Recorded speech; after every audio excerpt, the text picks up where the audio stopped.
Now I want to talk about how to find the right business idea. And it always comes back to a great quote by Peter Drucker. And he says, the purpose of a business is to create a customer. I want you to write this down. The purpose of a business is to create a customer. Now, think about that. The purpose of a business is not to pay you money, right? It's not so you can buy a Lamborghini. It's not so you can move into our incredible world headquarters here in central London. The purpose of a business is to create a customer, which means you have to add value to someone's life and make their life better. If you go out with this idea in mind, then you'll know the right business to create. If you think about your customer and their challenges and their problems and you solve those problems, they will thank you with their credit cards. And that is just the truth. So again, the purpose of a business is to create a customer. And I want to go over to the board here and I want to talk a little bit more about our diagram because now it starts to get really interesting. And so to do this, I want to introduce a new concept for you. Now, we've already got our passions and we got our talents, right? We went and we've gone through all these things and we found a crossover here between those. Now, these are all potential business ideas, but we need to talk to one other area to find out what the right idea for you is. And that's this concept here, my third circle, that I call the market. Okay? Now, what do I mean by the market? This is a term we use a lot of times in trading and in economics and things like that. A market is all of the goods and services being purchased around the world. They're being bought for this and bought for that, and all of the potential customers that you have. Now, some customers are going to be out here and they're not going to have anything to do with your passions or your talents. You're going to have some customers that just are interested in things you're passionate about. There's some people that want to buy information on veganism. They want to pay to learn more about MMA. They want to go to a 2-day event teaching them how to b-boy. But that doesn't really have anything to do with me. Some people are going to want to pay money for information on finance, maybe information on science, maybe information on math. And that's okay, but that doesn't really help me either. What I really want to find out is the people that want to pay money right inside this area. And I'm going to go ahead and highlight this a little bit more in red because this is what I like to call the golden triangle. I'm going to call it GT for short, the golden triangle, because this is where the market intersects your passions and your talents. And it's all these customers in here around the world that are looking to buy goods and services in an area that you are both passionate about and talented in. This is everything, folks. And if you can determine this golden triangle early on, you can save 6 months of your time, half of your savings. I've seen people spend $100,000 on a business idea because they didn't find this out first. And so again, you're looking to find the customers that overlap in these two areas of your life where you're passionate and you're talented. And I call this the golden triangle. And to make this a little more clear, I want to talk about a concept that I call your 1,000 true fans. And this is a really, really interesting idea. And I want to talk about it right now. It's called your 1,000 true fans. And the idea is this. Is in order to start your business, I don't want you to focus on 1 million people in the world. I don't even want you to focus on 100,000 people. I want you to focus on 1,000 people in a world full of 7 billion people. What does that mean? That means I got to get really specific and only help a certain specific number of people. Now, for Callum and Guilford, that might mean getting a legal high to a 27-year-old British male who loves mixed martial arts, wants to lose body fat, is 20 kilograms overweight, and enjoys football. It's a very small number of people. And if you can go ahead and make those 1,000 people happy, you can then scale your business even bigger. And it goes to this concept, is that every great fan of yours is someone who loves what you do, who will buy your product, who will go attend your webinar, and who over the course of the year is going to want to spend at least $100 with you. And that's what a true fan would do. Someone who's really passionate about your cooking, about your e-learning, about whatever. And my point is that if you can string together 1,000 of those, you can create your first $100,000 in revenue. And when you can do that, you can quit your job, you can make your first hire, and you can then scale your business. So by focusing on what I call this micro niche, a small group of people, then you can expand it even further. And I always like to tell the story of my friend Mark Zuckerberg of Facebook. Now, people know Facebook today because it serves how many? 2.5 billion people, right? How did it start off? If you remember, it started at Harvard, right? It was called The Facebook. And he really started off serving 1,000 freshman students at Harvard. And what was he trying to do? He put one face up and he was like, hot or not, or something silly like that. And he perfected this little piece of software on a small group of people. Once he made them happy, what did he do? He made it bigger. At first, it was only colleges, then Princeton, then Yale. And then he opened it up even further to other colleges. And then he opened it to everybody, and he created a business.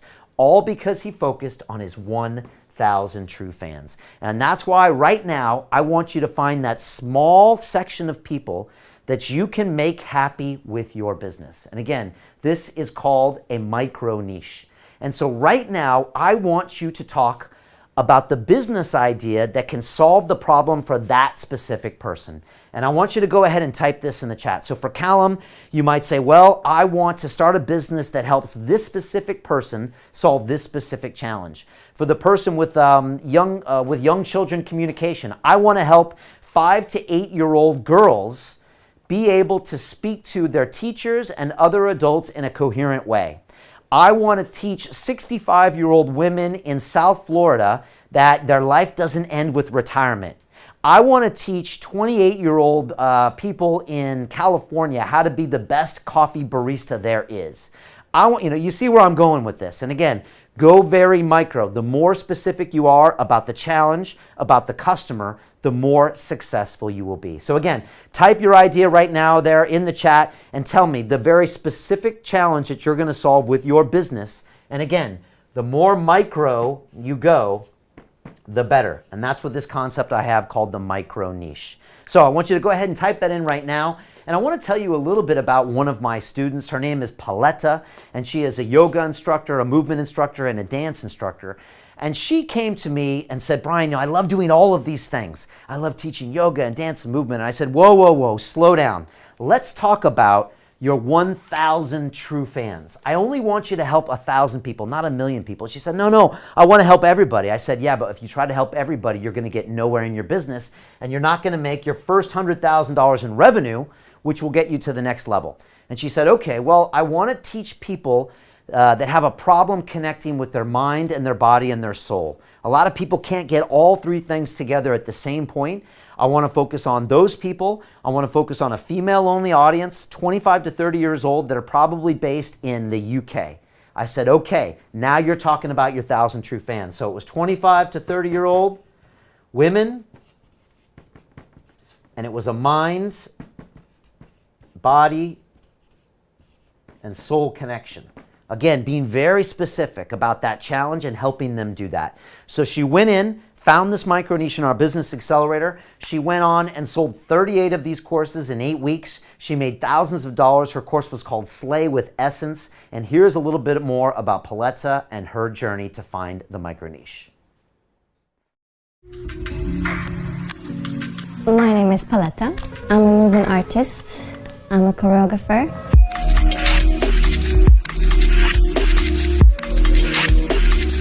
I'm done with being on the seat, sit back and just watch. I'm ready to do, I'm ready to create.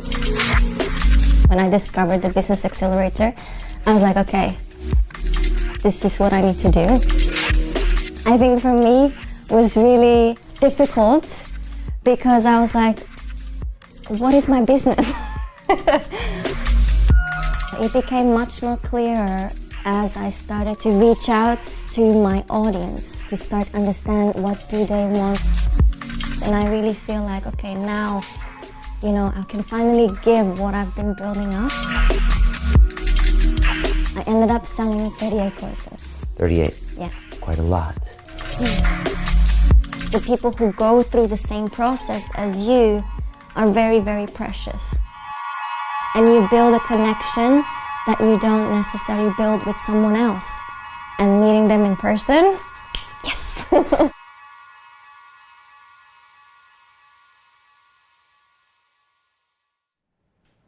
So right now I want you to type in your business idea into the chat. Again, this is not a place for tourists. I need everyone here watching me right now. You can thank me this way by typing your business idea. And again, be more specific. So for Callum, I want you to say, Brian, I want to teach people how to get the best legal high for men 32 years old, 20 kilograms overweight in the South England area. Or it could be, I want to teach this specific group of people with this challenge. So go ahead, type that business idea in this chat. This concept of the micro niche is a little tricky, but once you understand it, you're going to go really far. So let me just check in with Julian. And like I said, it's honestly the most counterintuitive thing to ask people to do. Because most people think, Brian, if I got 1 billion customers, I just have to convert 1/100th of 1% and I'm going to make $10 million. The truth is, if you try to water it down and be all things to all people, you actually get no sales. And you've been in the inside of our Business Accelerator courses. Actually, the more micro you go, the faster you make money. Exactly. So are people getting this concept? They are. I think it's a little bit of a challenge, like you say, to really go narrow. Yeah. But Juan says 17 to 30-year-olds that need to improve their health without pharmaceutical medicines. Okay, cool. All right, so this is interesting. And Juan, thank you very much for typing this in. And again, I like to help anybody who goes out there and puts their ideas down. So 17 to 30-year-olds, let's talk about that. You have such a vast difference in personalities and people from 17 to 30. I mean, I grew so much between 17 and 21, not to mention 21 to 25 to 30 people are thinking about kids. So I would say narrow it down, Juan. Go 17 to 19, go 28 to 30, go 22 to 24. All of these people are experiencing different things in their lives. Some are leaving their parents, going from high school to college. Some are graduating college and maybe take a gap year. Some are now thinking about cohabitating with others and having kids. So narrow that down. And again, you're saying using non-pharmaceutical grade stuff, maybe even be more specific there and say, okay, they're using movement or breath work or affirmations. The more narrow you go on, the more successful you'll be. People will know you as the guy who specializes in X, Y, Z. Yeah. Okay. Other thoughts on that? Tommy says, I want to help Asian students who have a problem with their studying, parent, and love life. Okay, cool. Look, Asian students, I like that right away. To be honest, that's still very general, right? There's a lot of people in Asia last time I checked, and they're all very different. I've been to Japan, which is different than China, different than South Korea, different than the Philippines. They all have different cultural nuances. And if you try to assume that they're all going to be taught the same way, you're going to make a big mistake. Why not go ahead and put yourself out there and say, I'm going to teach people in Singapore, I'm going to teach people in the Philippines, not even in China, maybe in Shanghai, maybe in South China, and really speak to them. Talk about their problems, their issues, the software they use, and you can really get them to the next level. Also, what kind of education? Let's talk about medicine. Let's talk about law. Let's talk about getting into college at Harvard in the US versus Imperial College in London. Now you got a micro niche. I'm already getting excited for you. And now you can cut out something that you can own. Once you get those 1,000 true fans, you get the first 100 grand in the bank, the rest is actually easy. So I like the thought, go more micro, which is something Julian hears me say to everybody in my courses in week 2. Go micro until it hurts. Even go more micro, and that's when you really have something that's going to be a winner. Stephen says he wants to help people recover from spinal stenosis surgery, get off opiates, and reverse osteoporosis. Okay, I like it. Look, spinal stenosis surgery, if I said that right, I don't know much about it, but right away I would say that's a micro niche, right? I'm guessing maybe 100,000 people in the world get that every year, maybe less, 50,000, and people that suffer from it is going to make it even smaller. You are the guy when it comes to this. When I type in how to ease pain from a spinal whatever surgery, your name comes up. Your video comes up that you'll record tonight on your how-to video, and guess what? You get the first phone call, you get the first customers. That's owning a micro niche. So I like it. And I like non-opioid recovery because that, again, makes it a little bit more micro. You can go into physio. I love all of this stuff. Plus, I love a non-opioid angle because everyone's talking about that. Everyone knows we've gone too far. And again, puts you out there as a game-changing person with new ideas and new thoughts. So I like it a lot. Finally, Sonia says, I want to help 1,000 primary school teachers through an online program to speak in a child-friendly manner and connect to children on an emotional level. Okay, I like it. Now look, I would expect every teacher to be speaking in a child-friendly manner and connect on an emotional level. I might go more micro. And again, this is not you, this is everybody. Even me, when I first started off, I wasn't going enough micro. And that is let's go down. Let's go to an age group. Okay, is it third grade, fourth grade, fifth grade? Is it math? Is it social study? What is the subject? Maybe what's the demo, right? Is it Americans? Is it people in Europe? Is it people in Japan or in China? If you can go more micro here, or maybe the teacher is over 50, maybe the teacher is under 30, two completely different types of men and women that are going to feel you. How old are you? If you're 30, it might be easier to teach 30-year-olds. If you're 60, it might be easier to teach people in their 60s. So this is just another way. If you go more micro, you can actually make more noise in your space. If you try to be all things to all people, they will forget about you. They'll never know who you are, and you'll never build your 1,000 true fans. All right? This is great stuff, folks. I'm really impressed with what's going on here.